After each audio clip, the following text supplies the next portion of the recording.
नमस्कार दोस्तों, stock market studies में फिर से एक बार आपको बहुत-बहुत स्वागत है। तो आज मैं बात करूँगा एक रियल्टी इंडस्ट्रीज से जुड़े हुए कंपनीज़ के बारे में। आज जिस कंपनी के बारे में बात करूँगा वो इंडिया के अभी देखा जाए तो अभी आपको कहूँगा कि कंपनी सेकंड लार्जेस्ट कंपनी है, तो कुछ दिनों के बाद आपको दिखेगा कि वो थर्ड लार्जेस्ट कंपनी भी बन चुके हैं।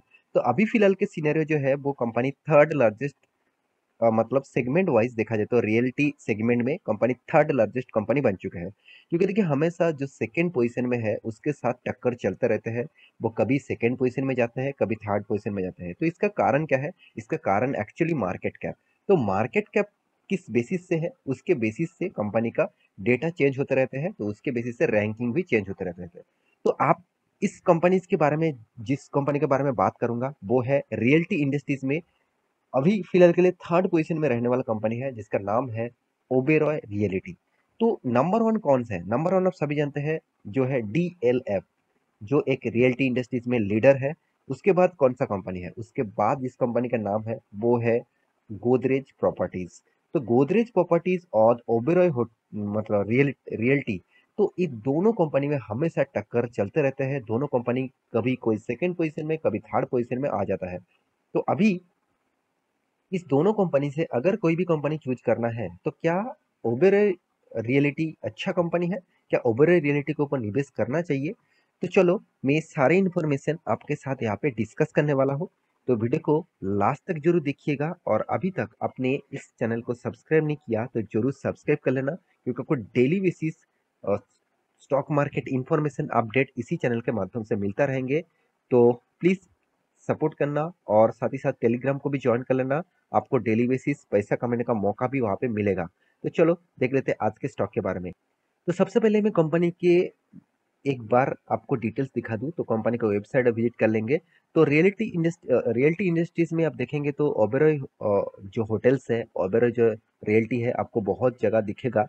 बहुत सारे इसका होटल्स भी दिखेगा, बहुत सारे सिटीज में। यहाँ पे देखिए महा रियल जो नंबर्स है, उसके बेसिस से कंपनी का जितने सारे टावर्स है, जितने सारे कंपनी का प्रोजेक्ट है, आप यहाँ पे देख सकते हैं कितने सारे टावर्स प्रोजेक्ट यहाँ पे बना चुके हैं, कितने सारे सिटी टावर्स बना चुके हैं। तो कंपनी का जो बिजनेस है, कंपनी का जो स्ट्रक्चर, बिजनेस का स्ट्रक्चर है, वो आप यहाँ पे देख सकते हैं।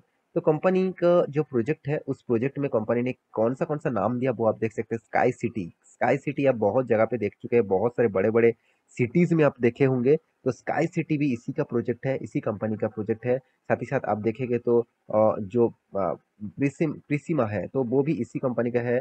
तो साथ ही साथ और भी बहुत सारे इसका अलग अलग कंपनी का मतलब प्रोजेक्ट है। तो कंपनी रियलिस्टिक इंडस्ट्रीज में है। तो रियलिस्टिक इंडस्ट्रीज इंडिया में हमेशा ग्रोइंग मूड में ही रहा हुआ है। तो कुछ सालों में रियलिटी इंडस्ट्रीज उतना खास परफॉर्मेंस नहीं कर रहा है, जो पहले जिस तरीके से परफॉर्मेंस कर रहा था। तो फ्यूचर में और भी ग्रोइंग मूड में जरूर रहेगा, क्योंकि देखिए बहुत सारे लोग जो गांव में रहते हैं, वो भी अभी शहर में जाकर अच्छी जगह में जाने के लिए, अच्छी जगह में रहने के लिए घर खरीदारी कर रहे हैं। तो हमेशा सिटीज में जब जाएंगे तो इस तरीके से रियलिटी इंडस्ट्रीज का ही फायदा होगा। तो अभी इस कंपनी का क्या ग्रोथ है फ्यूचर में, उसी के बारे में डिस्कस करूंगा, तो वीडियो को पूरा देखते जाइए। तो सबसे पहले मैं कंपनीज के डिटेल्स के बारे में बात करूं, तो कंपनी का जो रिजल्ट आया उसके ऊपर आपको फोकस होना चाहिए, क्योंकि देखिए ओबेरॉय रियल्टी जो है, वो जो रिजल्ट पब्लिश किया, क्वार्टर टू का जो रिजल्ट पब्लिश किया, तो किस तरीके से रिजल्ट हुआ उसी के ऊपर डिस्कस करूंगा। तो देखिए कंपनी का टोटल इनकम यहाँ पे पहले बता दूं, कंपनी लाखों में रिजल्ट पब्लिश किया है। फर्स्ट कॉलम में क्वार्टर टू का रिजल्ट, सेकेंड कॉलम में क्वार्टर वन का रिजल्ट, थर्ड कॉलम में क्वार्टर टू का पिछले सालों का रिजल्ट। तो टोटल इनकम के बारे में बात करूँ तो करीबन करीबन 71,000, पिछले बार था 93,400, पिछले सालों में था 76,800। इसका मतलब यहाँ पे जो कंपनी का जो इनकम का जो रेवेन्यूज है, वो दो मतलब बहुत कम हो चुके हैं। पिछले क्वार्टर के तुलना से भी कम हुआ है, और पिछले सालों की तुलना से भी कम हुआ है। तो इनकम जब कम हो जाता है तो रेवेन्यूज भी कम हो जाएगा। तो चलो उससे पहले एक्सपेंस देख लेते हैं। तो टोटल एक्सपेंस के बारे में बात करूँ तो कंपनी की 42,400, जो पिछले बार था 46,300, पिछले सालों में था 40,800। इसका मतलब कंपनी का जो रेवेन्यूज है उससे कंपेयर करें तो कंपनी का जो एक्सपेंस है वो कंपनी ने अच्छा खासा कंट्रोल में रखे हुए हैं। तो कंपनी का एक्सपेंस कौन सा किया? यहाँ पे देखिए ऑपरेटिंग कॉस्ट है, चार्ज, यहाँ पे देखिए चेंज ऑफ इन्वेंटरीज है, एम्प्लॉय का कॉस्ट है, फाइनेंशियल कॉस्ट है, डेप्रिसिएशन कॉस्ट है और अदर्स इनकम है, सॉरी अदर्स एक्सपेंस है।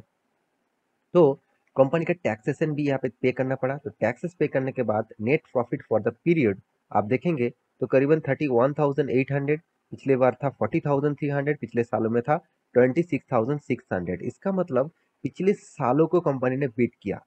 अच्छी बात है, पिछले सालों में इनकम अच्छा होने के बाद भी कंपनी को बीट करना ऐसे आम बात नहीं होता। पिछले सालों को बीट किया, मगर क्वार्टर क्वार्टर बेसिस में कंपनी ना बीट कर नहीं पाया। कि क्वार्टर क्वार्टर बेसिस से कंपनी करीबन करीबन 10,000 से भी ज्यादा कंपनी इनकम किया। तो एक्चुअली कंपनी का कितना प्रॉफिट हुआ मैं करोड़ों में आपको कन्वर्ट कर देता हूँ क्योंकि लाखों में है। करीबन 318 करोड़ के आसपास इस बार प्रॉफिट हुआ। पिछले बार हुआ था 403 करोड़ के आसपास। और पिछले सालों में कितना हुआ था? पिछले सालों में हुआ था 260-65 करोड़ के आसपास। तो कंपनी का फिगर आप देख सकते हैं कंपनी किस तरीके से काम कर चुके हैं। तो मेरे हिसाब से कंपनी का प्रॉफिट अर्निंग जो रेशियोज है वो पिछले क्वार्टर को बीट नहीं कर पाया, पिछले सालों को बीट कर पाया। तो ये एक अच्छी बात है। साल भर में बीट करना अच्छी बात होता है। देखिए आप कहेंगे सर पिछले क्वार्टर में तो बीट नहीं कर पाया। देखिए बहुत सारे टाइम्स में कंपनी का बिजनेस थोड़ा सा इधर उधर होते रहते हैं। तो 4 क्वार्टर इसीलिए रखा गया है। तो चारों क्वार्टर का परफॉर्मेंस जोड़कर कंपनी का साल भर की परफॉर्मेंस देखना चाहिए। देखिए साल भर की कंपनी का परफॉर्मेंस आपको दिखा दूं तभी आपको पता चलेगा कि कंपनी ने क्या सही दिशा में जा रहा है। हाँ बिल्कुल, कंपनी लगातार लगातार खुद का प्रॉफिट का रेशियोज ग्रोथ कराते जा रहा है। तो ये सबसे बड़ी बात है। कंपनी ऐसी नहीं कि आपको रिटर्न नहीं दिया, लगातार लगातार कंपनी देखिए 13% भी रिटर्न मार्केट से अगर मिल रहा है तो अच्छी बात है, क्योंकि इससे कंपनी का एक्स्ट्रा बेनिफिट भी आपको मिलेगा। जो कंपनी आपको एक्स्ट्रा बेनिफिट दिया वो है कंपनी आपको डिविडेंड। कंपनी इस बार डिविडेंड दिया 3 रुपीज करके। पहले कंपनी कुछ भी डिविडेंड नहीं देता था।